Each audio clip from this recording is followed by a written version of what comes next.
Hello दोस्तों, हमारे YouTube channel में आप सभी का स्वागत है। आज की इस वीडियो में हम अपने ऑटो सेक्टर के Q4 रिजल्ट्स की प्रीव्यू देखने वाले हैं। कहने का मतलब है कि जो हमारे ऑटो सेक्टर से बिलोंग करने वाली कंपनियां हैं, उनके Q4 की रिजल्ट्स को लेकर मार्केट की कैसी एक्सपेक्टेशंस हैं, वो हम आज की इस वीडियो में जानेंगे।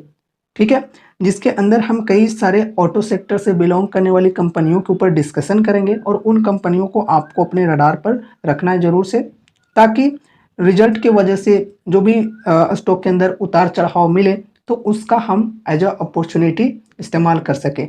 ठीक है, जैसा कि आपको पता होगा कि जब भी कोई कंपनी के अंदर Q4 के नतीजे आने होते हैं तो उससे पहले या उसके बाद में काफ़ी ज़्यादा उतार चढ़ाव देखने को मिलता है स्टॉक के शेयर प्राइस में। ठीक है, according to market expectation and result company की। ठीक है, तो उस चीज़ को हम लोग अपॉर्चुनिटी के रूप में इस्तेमाल कर सकेंगे तभी जब हमें इन चीज़ों के बारे में पता होगा। ठीक है, तो चलो अभी हम कुछ ऐसे स्टॉक्स के ऊपर डिस्कशन करेंगे, ठीक है, जो कि ऑटो सेक्टर से बिलोंग करती हैं। फर्स्ट ऑफ ऑल यहाँ पर हम एक्सपेक्टेशन की बात करते हैं तो देखो, ऑटो सेक्टर के ऊपर काफ़ी ज़्यादा ब्रोकरेजेस बुलिश हैं। 100 में से 80% की बात करें तो लोग बुलिश हैं। ठीक है, तो यहाँ पर क्या है कि एक्सपेक्टेशन काफ़ी अच्छी है ऑटो सेक्टर से।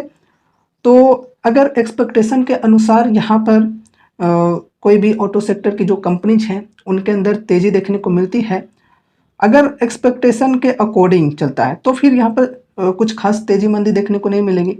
लेकिन अगर एक्सपेक्टेशन को बीट कर देती है कंपनी तो काफ़ी ज़्यादा शेयर प्राइस में तेज़ी देखने को मिल सकती है।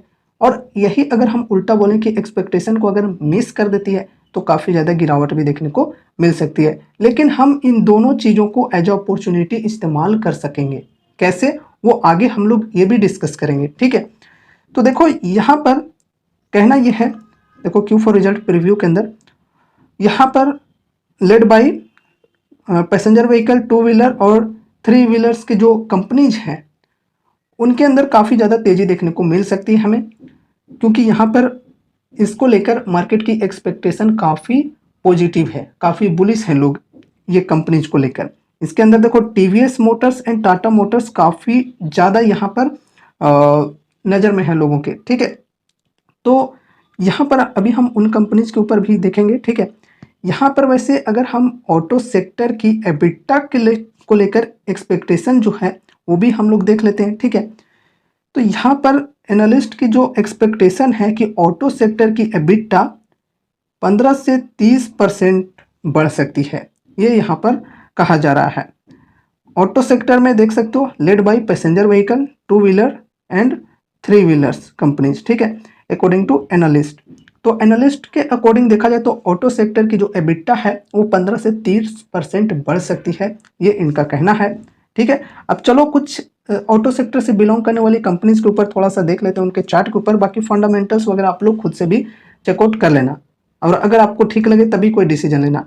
एंड मोस्ट इंपॉर्टेंट बात कि जो भी अभी कंपनीज के ऊपर यहाँ पर डिस्कशन की जाएंगी वो प्योरली एजुकेशनल पर्पज से होंगी, तो कोई भी रिकमेंडेशन या फिर एडवाइस मत समझना। अभी जो भी चीज़ें डिस्कस की जाएंगी उससे जानने के बाद, समझने के बाद आपको खुद से भी उस कंपनी के ऊपर रिसर्च एंड स्टडी करनी है एंड उसके बाद ही कोई डिसीजन लेनी है, चाहे इन्वेस्टमेंट की हो या फिर ट्रेडिंग की हो। तो देखो फिलहाल यहाँ पर हो क्या रहा है कि इन्वेस्टर्स को टाटा मोटर्स के अंदर मौके ही नहीं मिल पा रहे हैं, और जब मौके थे तो इन्वेस्टर्स डरे हुए थे। यहाँ पर देखो 400 450 के लेवल पर काफ़ी टाइम से कंसोलिडेशन हो रहा था यहाँ पर, क्योंकि टाटा मोटर्स जो था वो घाटा में था। ठीक है, एंड उसके बाद जब घाटा खत्म हुआ और इनकी ग्रोथ बढ़नी स्टार्ट हुई तब इन्वेस्टर्स इन्वेस्ट करने के लिए सोच ही रहे हैं, लेकिन मौका ही नहीं मिल रहा है। तो 400 से देख सकते हो यहाँ पर कहाँ तक पहुँच गया, 1011 1200 तक पहुँच गया। ठीक है, और अभी जो इनकी लेवल है वो अप्रोक्स यहाँ पर ऑल टाइम हाई या फिर 52 वीक हाई बोले वहाँ के लगभग में है। ठीक है, तो ऐसे में इन्वेस्टमेंट की डिसीजन नहीं होती है लॉन्ग टर्म इन्वेस्टर्स की बात करें तो। ठीक है, तो यहाँ पर हम लोग थोड़ा सा वेट करेंगे करेक्शन की। अगर मार्केट की जो एक्सपेक्टेशन है उसे मिस कर देती है टाटा मोटर्स अपने रिजल्ट्स में, मार्केट की जो एक्सपेक्टेशन है उससे थोड़े से मतलब खराब आ जाते हैं इनके रिजल्ट्स, तो फिर यहाँ पर हमें इसके शेयर में गिरावट देखने को मिल सकती है।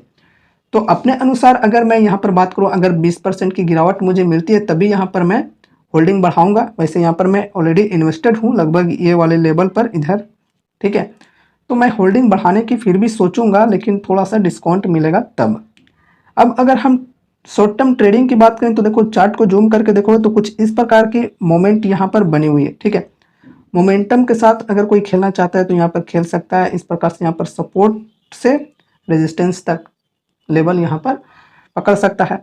अगर मार्केट की एक्सपेक्टेशन के अनुसार यहाँ पर चलता है तो इसी प्रकार से स्लो ग्रोथ देखने को मिलेगी। अगर एक्सपेक्टेशन को मतलब बीट कर देती है तो फिर यहाँ पर ये जो ट्रेंड लाइन है इसे ब्रेकआउट भी दे सकती है। डिपेंड करता है कि कितना अच्छी परसेंटेज के साथ यहाँ पर मार्केट की एक्सपेक्टेशन को बीट करता है। ठीक है, लेकिन अगर मार्केट की एक्सपेक्टेशन को मिस करती है तो यहाँ पर देख सकते हो, जैसा कि अभी इधर पर ही है, तो यहाँ पर ये जो ट्रेंड लाइन है इसको ब्रेकडाउन भी दे सकता है, तो फिर काफ़ी ज़्यादा फॉल भी देखने को मिल सकती है हमें इसके अंदर। तो वो हमारे लिए एक अपॉर्चुनिटी बन सकती है टाटा मोटर्स के अंदर।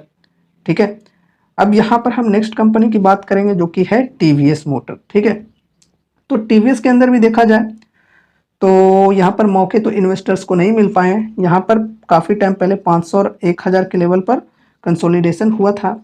अभी यहाँ पर अगर हम सपोर्ट की बात करें तो 2000 के लगभग भी सपोर्ट है, लेकिन कुछ खास डिस्काउंट नहीं है। ठीक है, नेक्स्ट चार्ट पर मैं आपको दिखाता हूँ। यहाँ पर देखो 2000 के लेवल पर भी सपोर्ट है, लेकिन यहाँ से अगर हम बात करें लगभग 2300 के लेवल पर यहाँ पर गया हुआ है ऑल टाइम हाई, और 52 वीक हाई की बात करें तो यहाँ से यहाँ तक की बात करें तो कुछ खास डिस्काउंट नहीं है। अगर एक्सपेक्टेशन को मिस करती है और मुझे इस कंपनी में इन्वेस्ट करना है तो फिर मैं कुछ सोचूंगा। इसके अलावा अगर हम ट्रेडिंग की बात करें तो यहाँ पर देखो मोमेंट बना हुआ है, यहाँ भी कुछ इस प्रकार से मोमेंटम बना हुआ है हायर हाई हायर लो का। तो यहाँ पर हम खरीद कर यहाँ पर बेच देंगे, फिर से यहाँ पर अगर गिरता है तो यहाँ से खरीद कर यहाँ पर बेच देंगे। इस प्रकार से कर सकते हैं। और उसी अकॉर्डिंग बोला जाए कि अगर एक्सपेक्टेशन को बीट करती है तो ये ट्रेंड लाइन को ऊपर तोड़कर निकल सकती है, ऐसा भी हो सकता है। और मिस करती है ट्रेंड लाइन को नीचे तोड़कर गिर सकती है, ऐसा भी हो सकता है। ठीक है, तो short term trader and long term investor दोनों के लिए अपॉर्चुनिटी मिल सकती है इनकी रिजल्ट के अनुसार। ठीक है, जैसा रिजल्ट आता है, अगर रिजल्ट काफ़ी बढ़िया आती है तो फिर इन्वेस्टर्स को तो मौका नहीं मिल पाएगा। ट्रेडर्स अपना ब्रेकआउट ट्रेडिंग के अनुसार देख सकते हैं। ठीक है, लेकिन कोई रिकमेंडेशन या फिर एडवाइस नहीं है, तो आप लोग अपने अनुसार सोच समझ कर ही करना। ठीक है, क्योंकि लॉस भी आपका होगा, प्रॉफिट भी आपका होगा। अब देखो यहाँ पर मारुति सुजुकी की बात करें तो इसके अंदर भी सेम वही सिचुएशन है। यहाँ भी लगभग 13,000 का हाई बना हुआ है, all time high, 52 week high. तो यहाँ अभी मतलब इन्वेस्टमेंट की अपॉर्चुनिटी है नहीं। वैसे सपोर्ट्स की बात करें तो देख सकते हो 1,000 के लेवल पर सपोर्ट हमें देखने को मिल रही है। यहाँ पर 7,000, 8,000, 9,000, 10,000 इस प्रकार से। फिर 11,000 पर भी बात करें तो कुछ यहाँ पर भी देख सकते हो। लेकिन अभी यहाँ पर चूंकि काफ़ी ज़्यादा हाई लेवल पर है तो यहाँ पर हम अभी इन्वेस्टमेंट तो नहीं कर सकते जब तक यहाँ पर डिस्काउंट ना मिले।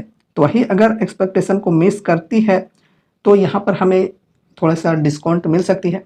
अगर मिस नहीं करती है तो फिर मतलब ऊपर जाएगी।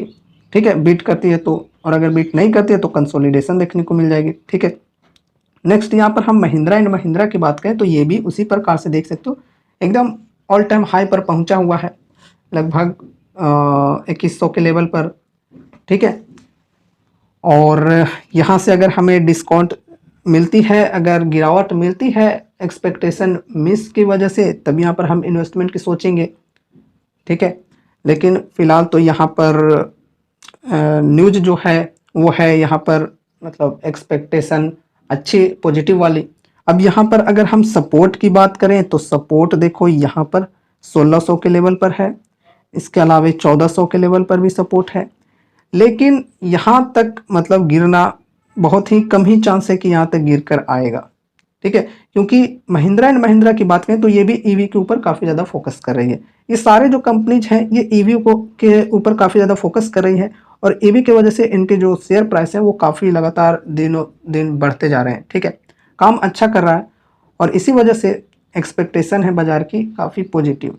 ठीक है, अब ऐसा भी नहीं है कि ब्रोकरेजेस की एक्सपेक्टेशन पॉजिटिव है ऑटो सेक्टर को लेकर, तो ऐसा नहीं कि सारे के सारे ऑटो सेक्टर में आपको बढ़िया ग्रोथ देखने को मिलेगी, तेज़ी देखने को मिलेगी Q4 के रिजल्ट के अंदर। ठीक है, ऐसा नहीं है, कुछ न कुछ ऐसे भी कंपनीज होंगे जिनके अंदर गिरावट देखने को मिल सकती है, उनके नतीजों में गिरावट देखने को मिल सकती है। ठीक है, तो ये पत्थर की लकीर नहीं होती है कि सभी कंपनीज में आपको देखने को मिलेगी उस प्रकार से। तो ये ऑटो सेक्टर की यहाँ पर कुछ दिग्गज कंपनियां हैं जिनके ऊपर अभी हमने डिस्कशन किया है, जो कि फंडामेंटली स्ट्रॉन्ग कंपनीज है, लेकिन आपको खुद से भी रिसर्च कर लेना है अगर यहाँ पर आप इन्वेस्टमेंट करने की सोच रहे हो तो, ठीक है। वैसे मैं आपको फिर से बोलना चाहूँगा कि कोई रिकमेंडेशन या फिर एडवाइज नहीं है, जो भी चीज़ें अभी हमने डिस्कस किया वो प्योरली एजुकेशनल पर्पज से किया, ठीक है, ताकि आप इन स्टॉक्स को अपने रडार पे रख सको और इन पे स्टडी करके अपना कोई इन्वेस्टमेंट की डिसीजन ले सको। लेकिन खुद से सोचना है, समझना है, या फिर आपको अपने फाइनेंशियल एडवाइजर से कंसल्ट जरूर से करना है, ठीक है। उसके बाद ही कोई इन्वेस्टमेंट से रिलेटेड डिसीजन लेनी है। सो ये रही हमारी आज की वीडियो, जिसमें हमने अपने ऑटो सेक्टर की जो Q4 की रिजल्ट आने वाली है उसके लिए मार्केट की कैसी एक्सपेक्टेशन है वो हमने चर्चा किया। अब देखो, ऑटो सेक्टर के अलावा और भी काफ़ी सारे सेक्टर्स हैं, जैसे FMCG की बात करें, और यहाँ पर केमिकल सेक्टर की बात करें, IT की बात करें, तो उन सेक्टर्स के ऊपर भी मार्केट की एक्सपेक्टेशन है अलग अलग प्रकार से। तो अगर आप इन सेक्टर्स के एक्सपेक्टेशंस के ऊपर भी जानना चाहते हो तो कमेंट जरूर से कर देना, फिर मैं उस टॉपिक पर भी वीडियो बनाकर आप लोगों के साथ शेयर कर दूंगा, ठीक है। और अगर आपको आज की ये वीडियो पसंद आई तो इस वीडियो को लाइक करके चैनल को सब्सक्राइब जरूर से कर लेना, और मिलते हैं अगले नए वीडियोज़ के साथ। तब तक के लिए बाय बाय।